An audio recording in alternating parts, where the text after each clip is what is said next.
Isigcawu sesithathu sencwadi esiyibhalelwe uLungisani Mavundla esihloko sithi unyaka wesethembiso season 2. Uma zakufika abafana sebekhunga mandekane nenkomo seyivalele.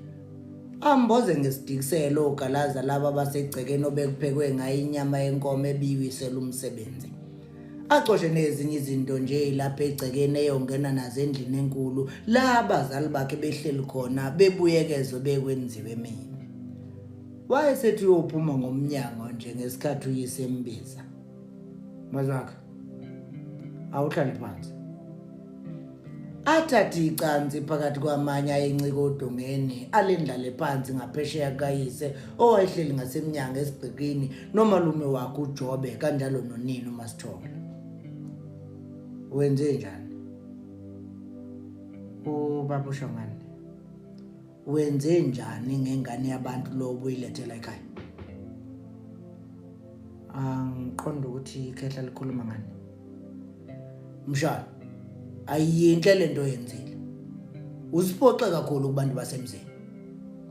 uJobe abeka isandla emlonyeni evika ukukhwehlela. Kuyini ukuba uvela unyamalale nje ungasavalelisanga kuhle komuntu ongakwemukela ukuba khona kwabo la ekhaya? Athule nje umazwakhe kuzokuba ukuthi kuthathiswe uyise futhi. Umazwakhe uyaliqonda kodwa usizo laba abantu bakwaDlamini abasenzele lona ngokuzivusela lo muzi. Ngiyaliqonda kakhulu impela. Futhi ke ngiyalithakazela kakhulu. Yize noma ngingaqonda ukuthi ikuphi okunye bengingakwenza ukuze ngibonise intokozo yami. Abheke phansi. Ho, uthini umshana? Kanti ubani umuntu osihlanganisele lapha? Akusikhona ukuthi ngoba wena wazana nalengane yakwaDlamini. Ho, wenzani umshana madoda? Wayikhatha wayishiya sompisi. Yini la? uJobe abuke yaluzisa izandla ekhomba ubukhulu be. Asihleli nje manje. Ungadlali ngathi wena mazwakhe. Mina ngihlale ngizwa nje ngabesifazana bakhe imizi sebeshadi. Lo wakho umzi engakafiki ngisho ukuzozithula ngokusemthethweni. Hey, phela wena unyelwe inyoni esandleni la. Angisaphathi-ke njengoba esephinda abe umuntu osebenzayo nje. Leyo nto yehlisa umthwalo kuwe. Hawu. Malume, nawe baba.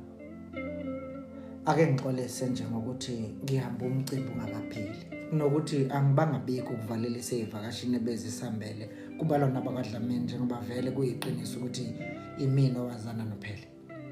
Kodwa ke mhlawumbe sekukuphazama emakhehleni uma engavumelana ngokuthi kukhona esikukweleta abakwaDlamini okwedlula lokhu kuTuse sesikwenzile. Ngiyavuma. Angiphiki ukuthi ubuhlobo buyaqhubeka njengoba mina nophele sivele sizwana futhi sazana zingekho nezimpawu zokuphazamiseka kwalokho. Kodwa akukho makhehlo kungaphezulu kwalokho. Kungani ungahambanga nabo? Kungani? Untuli engena umazwakhe emlonyeni. Bekungaphoqile futhi kungajahekile sompisi. Kanti ke naye uphele ngimshayelile ucingo ngixolisa ngokushintsha kweinhlelo. Zishintshwa yini inhlelo mazwakhe? Zishintshwa yini?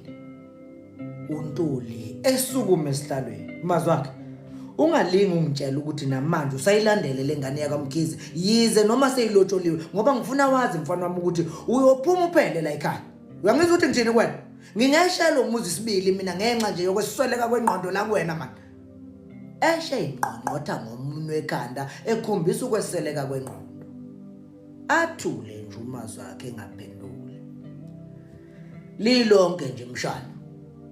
uJobe naye sukuma bekhombisa ukuphuma. Usiphoxile kulabo abantu abanomoya omhle kanje abakwaDlamini. Sivele sabukana sodwa nje umukoti ebuya nelokuthi ukuthi wena usahamba. Savele senyela. Iyodwa into engifuna yenzeke. Ngifuna uhlela usuku lokuletha lengane ngokusesikweni izoshaya iqome ngokusemthethweni la ekhaya. Ngoba nakho kulokhu siyifaka emagcekeni la ekhaya ingakakwenzi okufanele kuyonibangela amabhadi. Ihleleni ke lonto nibone ukuthi nimesa kanjani. Ngiyolithenga mina isuitcase lezimpahla zentombi. Okunye sekuyolandela. Untuli besho bephuma noJobe. Umazwakhe asale nomama wakho belokhu ezithulele ezifundela iBhayibheli. mfana wami, sewukhulile umongaka. Ayikho into engithokozise njengokubona ugiya uqephuza lapha esibayeni namhlanje. Ingitshela ukuthi senginebuthe endlini. Umuntu angaphika ukuthi lesi yasithohlongana sami bese namahloni zalolokho. Ngiyayiqhenya kakhulu ngawe mfana wami. Ngiyabonga mama. Konke kungenxa yemisebenzi yenu ningikhulisa kanzima. Ngiyethembisa ukuqhubeka nokunihlonipha njengabazali bami. Kanti ukuhlonipha khehla lami akukho nje olimini kuphela. Kubuye kube nasesenzweni. Mazwakhe. Angazi ukuthi kuqhubekalani enhlizweni yakho ngalengane yakwaDlamini. Futhi anginawo namandla okwenza ukuthi kube khona oqhubekayo. Kodwa abazali bakho sebekhulumile ndodana. Ubaba uyithandile intombi. Edlulisele iBhayibheli kumazwi akhe. Funda lapho kwiZaga 1:8 ukuze wazi ukuthi ukwemukela ukuyalwa kukuhlakanipha ndodana. Umazwi akhe alithathe alifunde ebuthuli cha. Lifunde ngizwe nje nami ndodana. Adonse umoya umazwi akhe afunde. Ndodana yami, yizwa ukuyala kayihlo. Ungawushiyi umthetho kanyoko ngokuba kuya kuba ngumqhelo omuhle wekhanda lakho nemigexo entanyeni yakho. Mazwakhe, ukulalela iyalo zikayihlo kuya kuba ngumqhelo omuhle wekhanda lakho. Iyasho inkosi. Nomgexo omuhle wokuhloba kwakho phambi kukaJehova uNkulunkulu wakho kube isibusiso sokwandiswa kweinsuku zakho. Ngifuna ukuyala komzali ke mfana wami. Ungamthukisi ngezwe ngoba umvuzo walokho ukufa. Zophuleka eqale kusweni ntuli. Sithuli salukazi. Mama, kunzima ukuthi ningayiqonda lento. Futhi ngiyanixolela.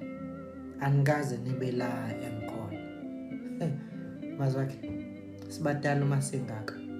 Akukho la ungaba khona wena singakazi thina sibe khona. Mfana wami, kuningi sekwenzekile ngale ndaba yakho nale ntombazane yakwaMkhize. Sengicela usale ususiphumuza kuyo manje. Athathe iBhayibheli lelo mazwi akhe kubonakala ukuthi sengazi ukuthi lamazwi akulo ayamcindezela. Uma ufika endlini yakho, ngifuna ufike ufunde izaga zesibili evesini lokuqala kuya kwelesithupha. La umazwi akhe afike khona lifundeka ngokuthi, ndodana yami, uma wemukela amazwi ami, uzibekele imiyalo yami ukuze ubeke indlebe yakho ekuhlakanipheni, uthobisele inhliziyo yakho ekuqondeni. Yebo, uma ukhala ngengqondo, uzwakalisa izwi lakho ngokuqonda. Uma ukufuna njengesiliva, ukuphenya njengamagugu afihliwe, uyakuqonda ukumesaba uJehova. Ufumana ukumazi uNkulunkulu. Uyakukunikeza ukuhlakanipha ngoba emlonyeni wakhe kuphuma ukuqonda.